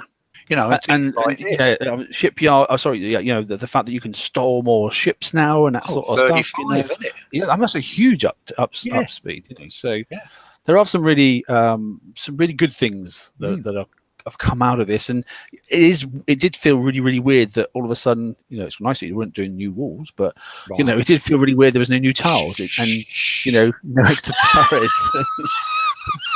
But it did feel strange, you know. But I quite like it. Look, it took me 3 weeks to sit down again after I did them walls last time. They were bad, weren't they? I can't even remember. By Saltwater at some point that they're going to, at least they're working on improving that mechanism. Sure. I'm not, you know. Walls are just a bane of everybody's life, I think. And the worst of it is that most of the weapons they do 0 against. I mean, apart from stopping. You know how to fix walls? The simplest answer is to fix walls is to go into the advanced lab or whatever it is, the building, you know, and just go research next wall level, and that's it. Yeah. And all of a sudden, once it's research, all your walls just get done. Yeah. You know, just do one research token. Even if it took 20 days, you know. I mean, because the next wall level's done, rather than having to do every flipping. Nobody wants. And you have to do each panel. Oh, it's just the most annoying thing. And all the res and everything you have to collect, and you know, I mean, I think it's the worst chore that there is in the game. In the game. Bar none. You know, it's a very strategic thing with it for the younger, the lower level bases. Is it causes them to go up because the amount of resources per each individual wall piece causes them to go up several levels, and like, are they worth crossing over some barrier, just to have walls that may or may not work. But it would be nice if you said, right, you've got outpost 11, and then all of a sudden now you've got advanced lab such and such, and whilst you've done that, you again gain 3 extra tile spaces, and your walls go to level 11, sort of stuff. Automatically. I don't see that there'd be anything wrong with that at all, if you think about it, because it really is. Everything that you need to get it is free. And I can't see Kixeye missing out on someone coining their walls. That's the only thing. Yeah. No, sure, no one's going to coin walls. No. Do they ever do it? Honestly, no. I mean, that's the reason why they're doing that. But you're absolutely right. I think that for the amount of people that would actually do that, I don't think it's worth it. I can't imagine, I can't imagine thousands of people coining all their walls. You'd have to be nuts, wouldn't you? I mean, I get it. Level 1 and 2, it used to be like reasonable amount, or not reasonable, but it was on par with everything else in the game, But now the levels have gone up so much exponentially. They've kept the same mechanisms to do it. The armor points of them, it's just like thousands and thousands of coins to do, hundreds and hundreds of pounds or dollars. Just to do a row and stuff, and I'm like, you have got to be joking. You got to be mad, and and Robin said herself in the week that she made a mistake once, and because the level 4 upgrade was having an issue and that sort of stuff, And you're doing it so quick, and it gets so mind blowing that you accidentally click the Insta button, and it costs you like 8 coins to do 1 wall or something stupid. It is mad, yeah. Hey Adam, how you doing, buddy? You all right? Hey TSM. How's you, mate? You all right? I'm doing good. Good, mate. Good. I'm glad you're in as well, mate. So we're just going to move on to another little discussion, which is a non-discussion according to Kixie have decided, because I was hoping this week, but it hasn't happened yet. They were going to let us have a little video or something on the Friday about the consolidation of sectors/worlds. But obviously, as I posted on our page, and it's up on the forums if you haven't seen it already, they've decided to have a bit of more of a brainstorm on how they want to go about it. So I thought it'd be nice that if we have a little chat on here and discuss how we'd like them to go about it, if they are going about it. So the long and short of it, if you haven't heard about it, is that they've looked at the 5 world and the 200 sector concept and the number of bases in each sector, and acknowledging the fact there aren't so many people playing the game now, or at least there are so many dead bases on the world map that they become, apart from getting ally points, that is, they become a massive hindrance, lag and all that sort of stuff, and they kick out extra spawn. So they look at reducing the number of the area of the game, basically, which hopefully then reduce server lag. So there's a conundrum, though, isn't there, as far as I'm concerned? So do you reduce the number of worlds and bring it down to 3? Do you reduce the number of sectors? Do you reduce the square meterage of the sector itself? What would you guys prefer it to be? If it's going to come, what makes sense? Bearing in mind you've got people that like being in quiet sectors, you like people that like insecting, you like people that like hitting to the left, to the right, that sort of stuff, and people that like traveling as well. So we're not going to please all people all the time with this. And there's also these people, there's also missing a group of people that have been in the same sector since they started. The whole time. Yeah, sorry. And they got that part of their name, and that's that group it's is technically their alliance, smaller. Yeah, I'm sector whatever, they put it in their name, and the sector pride people, as I like to call them. I think it's going to upset too many people, whichever way they do it. It's coming whether we like it or not. Yeah, if they chop 50 sectors off each world, then people are going to moan because, like they just said, I'm 493 FE. Them sort of, Yeah, I was born in 217. That's when I started, and I still call that home now. We pop back and visit and all that sort of stuff. I've got to the 400s and down to sector 1 or up to sector. I'm in the alpha world now at the moment. But yeah, 217 is I feel that's home. So I would like to see 217 disappear because I'd feel a bit odd if it did. Exactly. So whatever they do, they're going to it's going to upset some people if they drop a whole world off. That's going to upset everybody who's in the 400s. if they halve the amount of sectors, then it's going to upset the people in the upper numbers of each world. What about changing the numbering system altogether? And let's not call it alpha, beta, gamma, epsilon, all that sort of stuff. Why don't they just give it some complete new thing? So it just, there's no allegiance, and you can go, oh, you did it for him because, SDS7 have complained and they like to keep such, or PLS complained and they wanted this, or, 1,000 guys that are just really low level have never moved out of sector because they've never joined alliance, so they're complaining and they've given up. So maybe you just go, do you know what? We'll just reduce the sector size and keep it as is, or we'll just go scrap 3 of the worlds. You're all going to go into 3 worlds, and then all of a sudden they're just going to give it a new name, and you're in, I don't know. Guys, has it been confirmed that there are worlds or sectors that are going to be deleted? Because I don't think anybody knows at the moment. Yeah, Well, because they've said the way I see sector it, consolidation, so they haven't said world, but yeah, consolidation could simply mean compression. Yeah, that's what I'm saying. Does a sector shrink then, maybe? No, maybe because it's maybe it will just be like a base relocate. They'll just take people and regroup them in sectors, and that will be it. Oh, for sure. That's what they will do. But do they make it 50 sectors in a world, or do they cut out 2 worlds and make it three worlds instead of 5?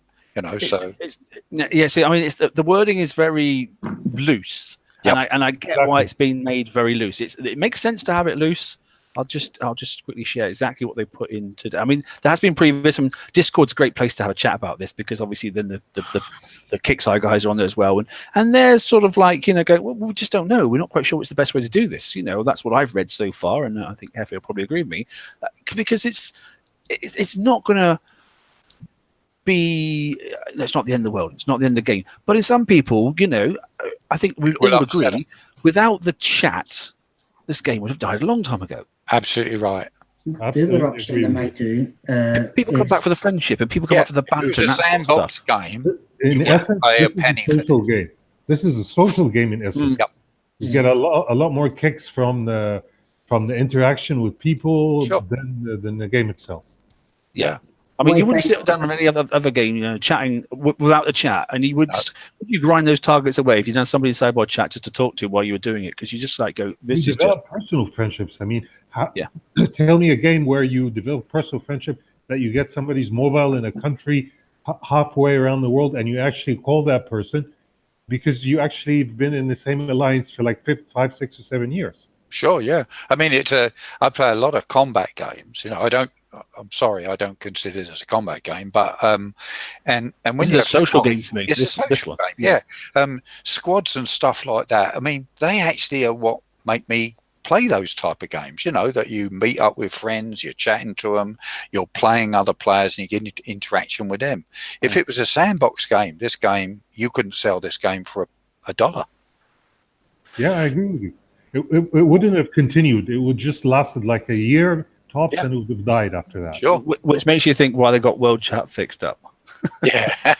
Well, because it's made a difference, hasn't it? I mean, some of the banter. I'm in Alpha World at the moment. Well, there's a lot of the low level stuff now. You can't touch me, so I'm going to be a big voice on the low level, on World Chat. But it is funny. But the point is, it is bringing, whether you like it or you don't like it, and that stuff. The bit I like is the fact that people are interacting. You might go, oh, that guy yesterday really, really annoyed me. But the fact that he annoyed you means you're thinking about it, and the fact is then you're either going to go and do something about it, or you're going to sit back and do nothing about it. So fight and flight comes in. So that's the game. Absolutely right. Well, this is the game. That's why I don't understand all this crap that you get on comms when people get hits and stuff like that. Some people take this game way too serious. Way. And you don't too think serious. Kickside play on that at all? Of course they do. I mean, that's world comms, isn't it? Yeah. It is World Comms at the moment. Which used to be like that before, right back in the very, very early days when we first had comms up, and you could hit. I mean, there weren't such things as sectors and worlds, and there weren't portals, and there weren't that stuff. The comms was horrendous. Funny horrendous, but horrendous. And World Comms is like that again now. I like having World Comms on, or all comms sometimes. It's hysterical, Yep. Some of the stuff that comes out, is just I love it all, and I love smack talking. I mean, we do that in any combat game. We all know that. The thing I really gets up my nose is the personal stuff. You know, when people start attacking families and race and stuff like that, I don't find that funny at all. I think that's not part of the game at all. Any game. Well, and then again, that's the problem with global games. You know, you can't be the policeman of there's only one police force and it's Kickstarter themselves. It's their game, so they've got to decide what's right and wrong. Sure. We have to adhere to that, and if we don't, then we take a risk of being reported and banned and that sort of stuff. Certain words you can't even type in that game and that sort of stuff. But yeah, so I'm in a sector at the moment. There's a couple of KD in there. There's a couple of STS7 there, and there's a couple of others as well. But the banter in the sector chat is funny. But the world chat is just gone mental at the moment. It's the funniest thing I've seen for a long time, and I was laughing today. There are a couple of, like I said, there must be alt bases. I'm sure they are, because they're in the same, right in the middle of clusters of big alliances and stuff. But the banter on the world chat for this, people sniping people and that stuff, it's just it's off the chart funny. It really is. I was reading the world chat and I stopped playing for like 20, 30 minutes and I was like, this is the funniest thing I've read in a long time. And I was crying. It was just hysterical. I actually went and got a coffee, sat down and just watched the world chat. It was just crazy. And it's entertainment, isn't it? It is, yeah. I love all that sort of stuff. But it draws people into the game. Anyway, I just want to have a quick look at, I said Wayne could do it, but I'll do it myself. It's just as easy. So I'm just going to flip across then to, I have done it. Good. Right. So on Wayne's page, are you still there, Wayne? I'm not sure if you are, mate. I'm still here, yeah, sorry, mate. I knew you wanted to nip off that stuff. Yeah. So turret calculator was the thing we were going to look at, wasn't it, to be honest? So you've done a video for this, haven't you? Yeah, I did a video last week because a couple of people saying that they couldn't understand what was going on with the calculator. So I quickly knocked something up when I got home from work. I don't know how good it is, but I've had a few people view and comment on it. Okay. So long and short of it, remember we said about for people that were struggling and they couldn't work out, the new armors. Remember I said a couple of ships are coming good now and that sort of stuff. So using Wayne's calculator here, you can actually go through the, build all 6 turrets types, that sort of stuff, and then work at the maximum damage output with critical hits, against the people that've got siege targeting on 4 or whatever it's got on as well. And then once you've got those maximum values on the bottom, then go and try and build a ship that beats those numbers. Basically, that's it in a nutshell. Yep. And if you can do that, and bear in mind, you haven't got to worry about some of the turrets because, like the I don't know, flipping X, the Cerberus 6 or whatever it is, it doesn't outrange you if you've got the range extender on your spotting ship and that sort of stuff. So you can sort of ignore that one as long as you just drive into it. So it's not all the turrets, but it definitely is the mid-range ones and the long-range ones and that sort of stuff. So it's a really good, one of the best things that's come out in the game for a long, long time. I think that's. Yeah, I like the turrety things, and I think Wayne's calculators worked really, really well. I know a lot of people use it, particularly in the big alliances. But if you are getting back into the PvP thing and stuff, I really encourage you to, use this, and it will make your life an awful lot easier. So it should. There is a video now. I don't know if you'll be able to sort of like link the video onto your page somewhere, Wayne. But yeah, I'll put it on. Yeah, if you could put it on the actual. There's me telling you how to run your page, but if there was something on the right hand side there, just say video how to use it, click here, sort of stuff. Take you to YouTube or embed it in the page. Oh, don't ask me how to do that. I'll put it in on this page just above the table. Right, royalties TSM. Yeah. Okay. Anyway, yeah, but that's really good. And the other thing I like as well is the base bubble calc thing. It's now got the 4 level on it, so it should have hopefully buildings go on there. Yeah, outpost. You've got it up to outpost 11's there as well. So, and you've got the 2 new res generators in there as well, haven't you? Yeah, the 2 they should be in there. Yeah. Okay. They're under the. I can't remember where I put them. I think I put them under the where all the mines are and. The metal energy and all that lot. The resources. Oh yeah, there we go. Look, so there they are. Yeah. So in the right place, resources. That's where I expect to see them. Yeah, exactly that. So, that's some really nice work that I made. It is. Yeah. Thanks for that, my friend. Yeah, cool. Yeah, it's a good little thing, and it just says bubble or no bubble, so it's ideal. So a lot of work goes in the background for these things, and there's a little bit of crowdfunding, hopefully, that goes on that helps him out. Yep. But hey, people do this stuff like Huggy did in his time. If people don't do this sort of stuff to make people a little bit easier, then it's money for nothing, and you're getting something that's going to make your life a little bit better. So I just wanted to highlight those two things there. I do want to point out though, the shipyard is way out of date. So if anybody wants to complain, feel free, but it's way out of date at the moment. Yeah, I gave up on that way before Huggy did. Yes, but there are other things in there as well. Blueprint breakdown works quite nicely. Calculators, your calculator's a good one. I like that. So you can search for sectors and that sort of stuff. You can do the nexus thingies. There's lots of little where's your towers and all that sort of stuff. So raid countdown. There's lots in there. So spawn timers are in there as well. There's quite a few things on the page. Nice simple page, easy to lay it out and just look at the bits you want. So works for me. Right. Anyway. So going back to, I know I just put that now, sort of like in the middle. It wasn't a tangent, but I know Wayne's got to shoot off in a few minutes. So I'm going to shoot off now, actually, while we're saying it. So catch you later, Will. Okay, catch you later, take care, Wayne. Cheers, mate. Yeah, take care. See ya. Right, yeah. So to know, guys, go back to this sector thing, and guys in sidebar chat, what do you think? Do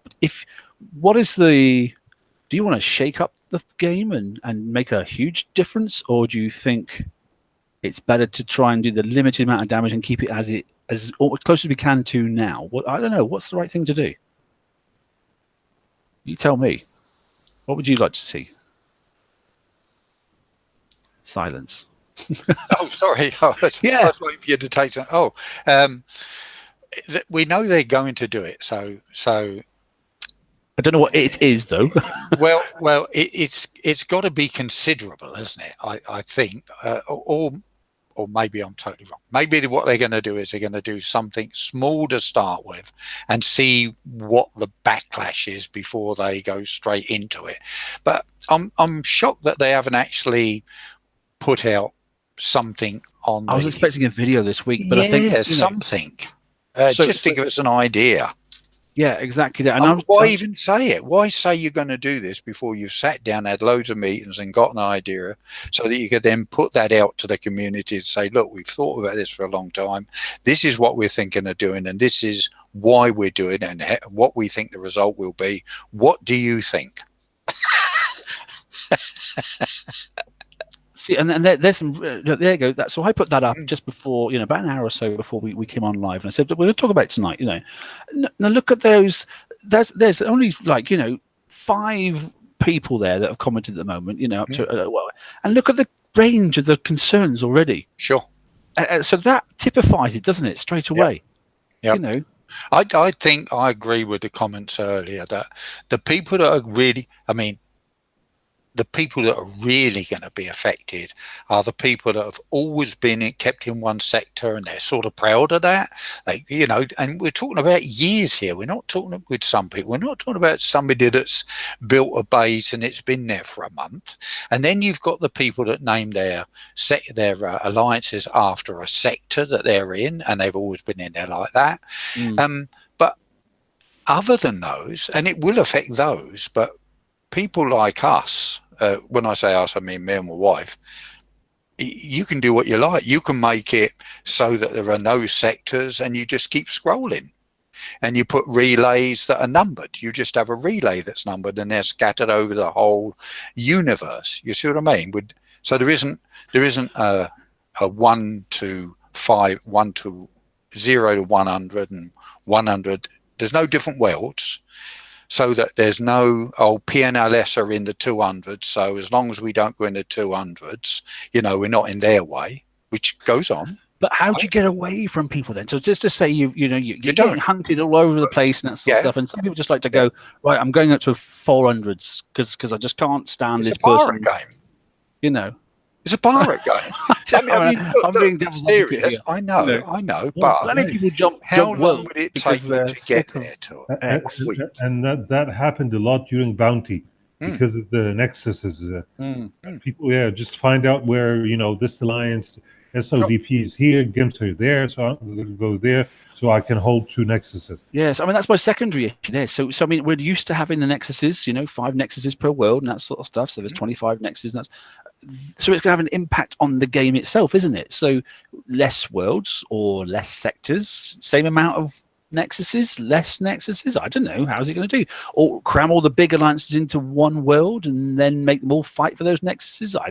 How's it going to work? I don't know. If you had one world, I mean, this is simplistic, but at the moment, if you go to the edge of the screen, you can scroll. Yes. Yeah. Okay. So if you had one world, and you still put the same amount of nexuses in it, but spread out, and you put relay towers with numbers on them, spread throughout the whole of that area, so there was just one world. What's wrong with that? Yeah. No, but that's not going to work because the alliances are greedy. Some of them capture 2 or 3 nexuses per world, and if they do get the chance to capture more, they will. Because it's points, isn't it? Points equal prizes, don't they? So exactly. Yeah. And it's Orgo the one-upmanship as well. It's the ego thing as well, which is what they're going to get. I don't have an issue with that because that's what the game runs on. Good lord, Yeah, you know.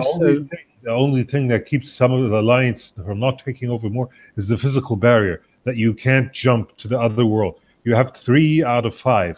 That's it for you in this world. But if there are 30 or I don't know 25 or 30, it's going to be a much more of an uphill battle for everybody. But you could look at that another way. If you go to, and I'm not suggesting that what I said would be the way they go, or it should be the way they go. But if there was one world and you had the same amount of nexuses as what you've got spread out anyway, how many players would you need to control all the nexus? I mean, you just couldn't, could you? It could be a good thing. Yeah, you couldn't. It could be survival of the fittest. You know. Yeah. And there's insecting and things like that. What does that actually mean? I mean, look, it's a game for hitting bases. It's alliances against alliances. You know, I mean, so it makes a lot of difference if you have to go to a relay to attack someone, or you have to take a whole alliance and send them to another sector, and then they stay there for 2 months attacking people. I mean, so what would make the difference if everybody was where they are and it was all in one world? Yeah, no. I just, I'm just playing devil's advocate here, so I'm going to throw out lots of little things.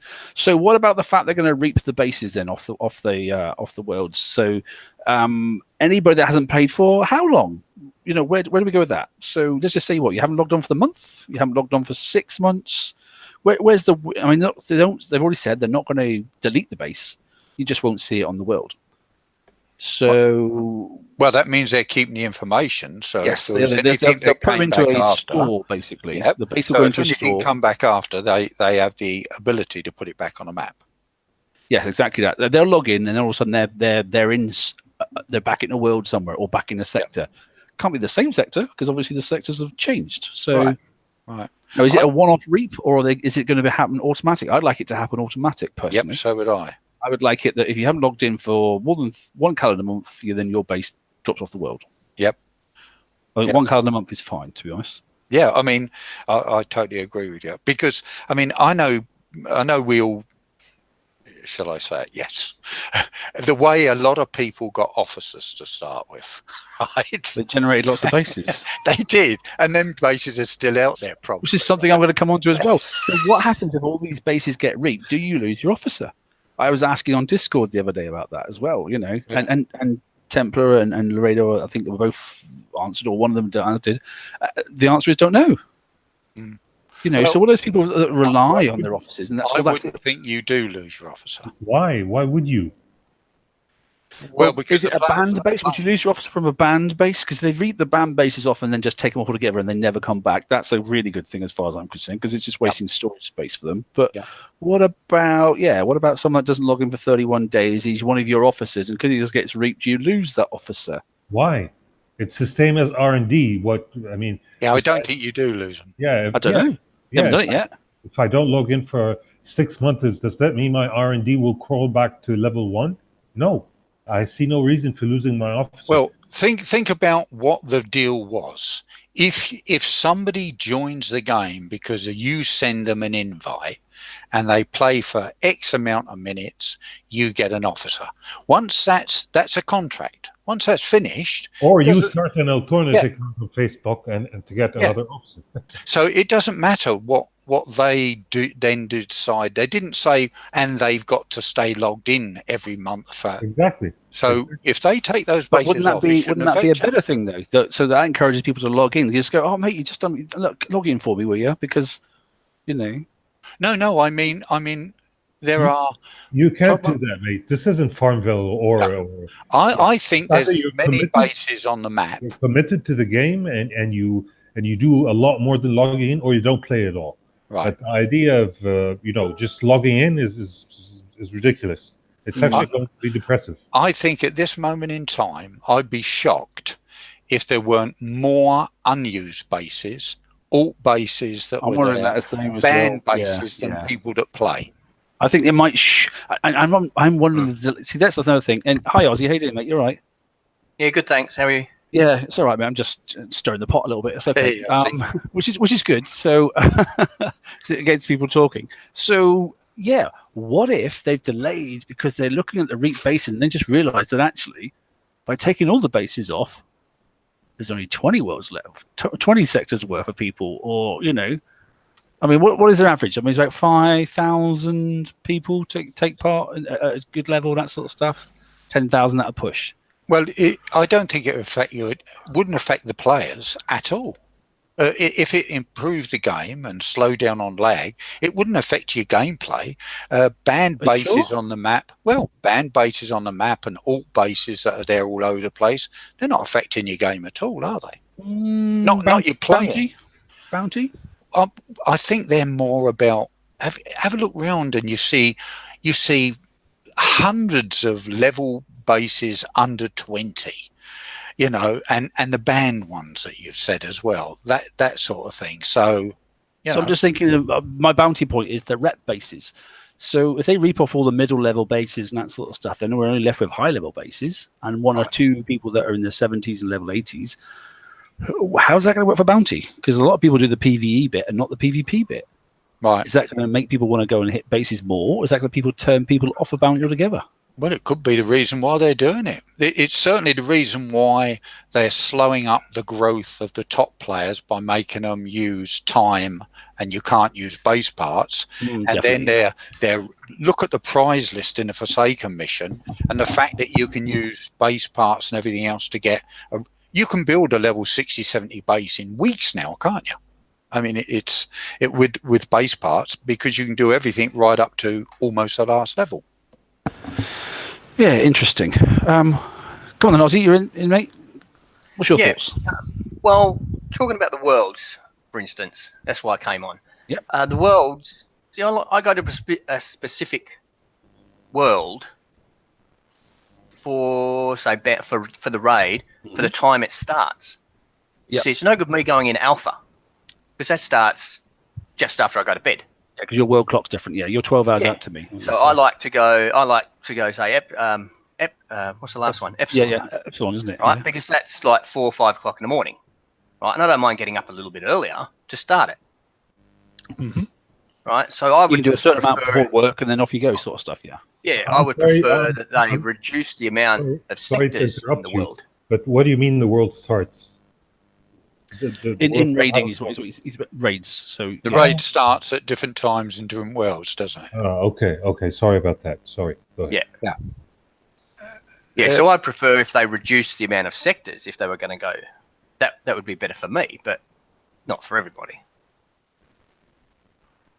It's probably the nicest way, I think, maybe, because at least then if you always been in the 400s, you can still be in the 400s, maybe. Yeah, and with the officers, I mean, I've had officers on there that they don't play anymore. They haven't played for years, right? Or I've deleted them off Facebook, but the officer's still there. Yep. So if I've deleted them off Facebook, they're no longer part of my game, if you know what I mean. Okay, yeah. So do you think you should keep them still, or do you think you should lose them? I've still got the officers. So you want your cake and eat it?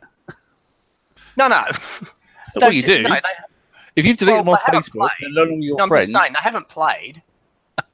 I've devil's not advocate, spoken to them for a long time, so ended up deleting them. But the officers still stayed there. Just saying, because you're saying, well, they have. I know they do. It was a prize. Invite a friend, let them open an account, let them use the link that you sent them, you know, or that they're your friend, and for that we give you an officer. Once that's completed, it doesn't matter what that friend does. You got the officer for what they asked you to do, so they can't take it off you. No. Okay, let's see what happens. Because your question was, if they deleted a base, would it go away? And what I'm saying is, the answer is no. I've deleted them off of Facebook, but they've still stayed. Yep. I mean, they're not in my little friends list down the bottom anymore. Right. Yep. Yeah. Right. But the officers are still there. Yep. Because you'd only, let's face it, what would you do if they did that? You'd just do what you did in the first place. Do some alt bases. So you'd be just repeating the problem. You'd be putting the bases that they've just got rid of back on the map. I actually know a guy who's got 100 bases. What? I'm not joking. I'm not joking. I can give anybody that's interested his court. He has got. You can go to the sector and you can count the bases. 100 bases. It must be getting on for that. Maybe that's a very slight exaggeration, but it isn't much of an exaggeration. Does he sell them? No. Oh, really? No. Well, no. It's there are some special in inverted commas people in this game, and he just wants to start his own alliance, and he's got bases from level 4 up to level 100 odd, and he uses them to have a go at people in the sector, of different levels and stuff like this, but they're all his. The one-man alliance. One-man alliance, and that's one of the things that Kix maybe will be dealing with. I know you think I'm an exaggerator. No, I'm not. I can assure you. Yeah, but I can tell you for a fact, Kix used to do something really sneaky. If you have an account and you log out and then log into a different account from the same IP address, you're in trouble. Yep. Well, they did before, yeah. And they did it on messed up families a lot. A lot of families, Yep. Yeah. Well, Anne and I mean, what about if you and your wife play together, and it's a static ISP? It's going to come in the same, isn't it? They must understand this, I mean, I know there has been problems that before. They, in my second year, I think it was, they banned me, and what on earth is going on there? And I sent in a nice note, I wasn't nasty, and they said, well, it's because you access somebody else's account. And I said, I haven't accessed. And they said, yeah, because you accessed Anne Dean's account. I said, no, I didn't. Admitted. No, I said, no, I didn't. Our computers are beside each other. We use the same router. I said, wasn't the clue in that our surname was the same? You know what I mean?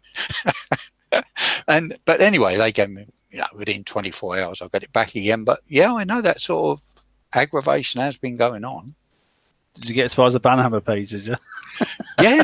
Oh, yeah. I was just playing, and it went zunk.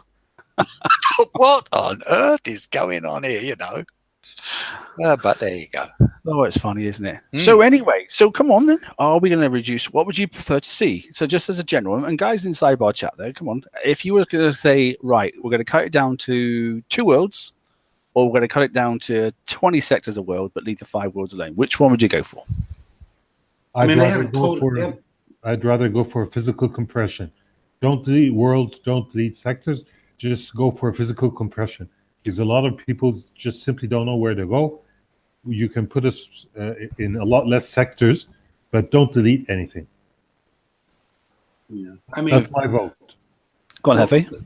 They haven't told us why they're doing this yet. We've seen the moderators say stuff on Discord, and people on shows speculate why they're doing this.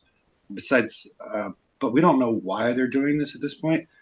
So what we may come up with this point may be irrelevant to the reasoning behind doing it. Is it to, some people it's to push all the players together so there's more interaction, or is it to create better server performance? Do you not think it's fiscal? Because I don't know many companies that don't do things that aren't, a fiscal saving. Yep. Well, I mean, we can assume that, but okay, so we assume we put bases closer together. There's more interaction. We're somehow going to get coin out of that. No, I was thinking about the number of servers they run. It costs more to run servers, turn some of the servers off. Yeah, but they rent them from Amazon, don't they? No, they do IBM now. Oh, do they? Yeah. Soft. What's IBM server? Soft level, or I don't know. If you run a IP or a routing thing to them, and you see all the those stars. Yeah. What is it? Soft. That's IBM. They got IBM servers. That's where you start to see all the problems. Where you start to get the stars. It's soft layer is the name of it. Okay. And that's an IBM service that they're using. But the reason, are they going to have to pay less for that?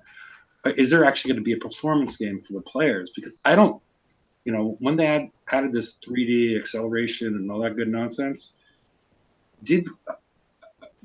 which I'm not sure if they've given up on or not, but are we, are they just pushing it on the players to get better computers? Because now we're going to see more gantries, more bases, more 105 targets across the base view. So I think we're going to get more global lag. I think, or more lag on the map, because there's more things for our computer to deal with. I see that, but if they did get rid of all the bases that are not being used and the data that they contain, would they actually need to do anything, any consolidation? Wouldn't that alone get rid of enough out of the game to perhaps do what they're trying to do? Yeah. But we don't know what that is. Personally, I agree. I see them as two separate issues, and they're combining it into one. Yeah, and that goes to both things that you're both talking about. One, is it fiscal, and the other thing, is it to do with lag and stuff like that. But if we assume that at least half the bases are not being used, and I think it's more, but if we assume that, and they all contain data that's being stored, etc., and if they got rid of those, would that be half of what they're trying to do? And that way they wouldn't have to get rid of the world, maybe. I don't know. Well, as we go back to the root question, why? Why is it happening? I think they're doing it to get more interaction in the game, to get it back to good, because you really can. I go into sectors. I don't know if people travel a lot, but I go into sectors where I literally don't see anybody on comms, and I've done a whole raid in a sector where it was just me and Anne. Yeah, I've done that as well. I've done bounties like the same thing as well. So there you go. So is it to bring more interaction in the game and to get more things going on, more battles, more fights, more fights over Nexus? No, that's great if they're going to read this. So a two-tier prong. So take the bases off the map that are doing nothing because they've not been utilized in a number at a time, or they've been banned. Okay, great. That leaves more space in the other sectors. Push everybody down into 3 worlds, whatever it is then. Okay, that means more interaction with the people then in the sectors. That'll bring sector comms chat back up on live again. That'd be good and bad. But yeah, okay, so that'll do that. What about how do you bring new players into the game then? Where's that in all the context of things? Are they just going to temporarily shut down these other worlds? Are they going to then bring them back on live eventually one day if they ever start trying to introduce more people back into the game? Because that's certainly not where we're at the moment. Where do the new players come from? Well, there aren't any, are there? Really, to be honest. But that's what I'm saying. Well, when you see all these online games and you see adverts and pop-up adverts and stuff like this, where have you seen an advert for Battle Pirates anywhere? I haven't seen one. Word of mouth, man. Word of mouth. Well, that's what I'm saying. That's all it is, isn't it? And if you want a reason why people would do it, is because probably now it's the cheapest and the easiest it's ever been to build a base and build it quickly. Yeah, building it quickly, definitely because of the reductions. But you know, so when we started and it took months and months to get, you know, very basic levels, you can actually join the game and in 3 or 4 weeks have a workable base and be doing very basic stuff in the in res collection and Forsaken mission and stuff basics, like that. Yeah. But we have Basics. got to a point. I mean, Hefe spoke on his show as well that there is a threshold you get to where then there's a dead.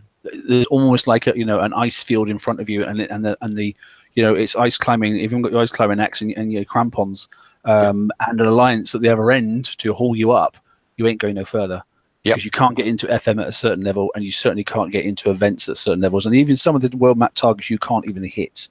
Right. To collect, to take. There's certain things you 2 or 3. There's like 3 grades of player in the game. And no matter what they do, I don't know how they're ever going to get over it, because if you've played the game for 5 years and you've played the game for 1 year, then the person who's played for 5 years is always going to be, there's all this people talking about catch up. Catch up what? You play the game for whatever level you're at and for the enjoyment you get out of it. You shouldn't be worried that somebody's 50, 60 levels ahead of you and they can do this. So that is interesting. So what if they then say, right, okay, Alpha World is up to 80, and Bravo World is up to 100, and then Charlie World takes you up into from that would then. There was talk a long time ago about a nursery section, wasn't there? Up to so that people of a certain level, as they come into the game, can build and grow and fight and learn about fighting and combat and hitting bases within their own sort of level. And then moving on. So it's been talked about before, isn't it? But never. Yeah, I mean the temporary fix of let's cap it to level 80s. Problem is level 80s got some good tech out there. Yeah, that's it. Yeah, and you can't hit them. Yep. So this is all linked in together. You know, it's interesting at the moment. Yeah, we're coming up to the 2-hour point, which I'm definitely going to do a hard stop at. But yeah. So it still goes. That's 30 odd minutes of chat on it's changing, but we haven't come up with any solutions ourselves, have we? So we don't know what we're going to do. Is there a solution? That suits everybody. I mean, the answer probably is no. So the question is always question 1. Go back to question 1. What's the problem? If we don't know what the problem is, how do we know what the solution is? What is it? What are we second guessing here that we think that Kixie thinks is a problem? Reaping bases off of the world map that are dead because it's annoying. Great, okay, but that comes at a cost of then the replica bases, then all the bases that are probably below level 100, which there are a plethora of, you know, then disappear. And then when it comes to reaping the bases next time, there'll be loads less for bounty. So bounty might need to relook at. Well, couldn't they just keep a library of those bases and use them? Maybe they do then. Maybe they do put them as a library and still reap from that library, maybe. I don't know. I think you both got it. Hit it on the head. I think one reason it's twofold. It's one, if they cut out all the dead bases and everything, that data that they can get rid of must, if they saved it on a separate hard drive, you know, something they could go back to if they needed to, if somebody complained or whatever. But if you take that off, and then that deals with one set of problems, and then if you compact the worlds, cut down on the amount of sectors in a world or the amount of worlds, then as you said, maybe it's a fiscal thing. So it might be twofold. Yeah, I don't know. I'm unsure personally, I must admit, because I don't know the motive behind the need, apart from just get rid of some empty bases. I didn't really care how many worlds there are, and I don't really care anymore how many sectors there are. No. But I know a lot of people do. How does it hurt? You're right when you think about it. When does a corporation do anything that isn't for the corporation? Yeah. I mean, yeah, that's a good bit. I mean, you know, they've said, look, the visuals are Greta and that sort of stuff. Well, yeah, of course they are, because when you go back to Puddle Pirates and that sort of stuff and have a look at the videos that are out there from 8 years ago, yes, of course it's moved on. But then again, it couldn't probably stay at that level unless you're playing, you know, something like Pong, I suppose. But yeah. I don't know. Right. Couldn't benefit of anybody else then. So, Adam, what about you, mate? Anything to raise? Anything fresh that you've got, or anything you want to discuss before we hit it on the head? I'm fine. Everything's cool. We covered more than I wanted to discuss. Okay, that's not bad then. Okay, Ozzy, mate, anything for you? No, like I said, I only really came on to have a little chat about the sectors and crews. Yeah, but that's a good bit of information, mate. So that's interesting. So it's already happening then. So that's good news. Hefe, anything to close off with, mate? He says, I've gone for a beer, so I'm not going to talk. As he normally does. Or he's passed out from the last beer. Or he's passed out from the last 5 minutes of interaction. James, anything you want to close with, mate? No, I'm fine. Just nice to chat to you guys again. I always look forward to it. Yeah, it's good for a bit of banter. I like the open mic stuff. It's good. It's right, okay, then we'll close off here. And it's just something to ponder on. Whether they're going to announce it next week or whether they're going to push it off. Bear in mind, we haven't even had a chance to look at Refactor yet, okay? We know it's coming and that sort of stuff. And then when Refactor gets announced, then obviously we'll start looking at what's happening on the base power and all that sort of stuff and the turrets and all those sort of things for, the real stuff of OP11. That's going to be an interesting week or a couple of weeks or however they're going to deliver it. And it will be amusing, I think, for a couple of weeks is one way of looking at it. So whether they do the bases first and then they do the OP11 stuff, whether they do refactoring or whether they're just doing it as a whole package, and in the refactoring is the sectors, the worlds, the base power, getting rid of whatever it is on the ship so that you haven't got to have like 1 million points each time. I don't know. I'm not really sure, to be honest. It'll be interesting for sure. Right. Anyway, so all the guys in Sidebar Chat, thanks very much. It's been quite a good discussion going on there tonight as well. It's been, quite amusing in some areas. But it's always good to have people in the Sidebar Chat because it always makes me sort of like go, oh yeah, I didn't think about that. So quite like that as well. Tuesday's show will obviously be all about the infamous Bounty 15 and any adjustments that they've done. Please no more prizes in the FM. I think we've got enough, to be honest. With a bit of luck, the targets when they reap for the next FM, then they'll bring out these new ones, the Manticore ones, and we'll be able to have a look at them. So don't know why they didn't come out this week, but they didn't. So that'll be on. I'm personally not here on Tuesday. I haven't told the rest of the guys in TFC yet, but I'm away for a week. I'm on course, so I won't be on the Bounty live show. So somebody else will be doing that, probably Robin, I expect.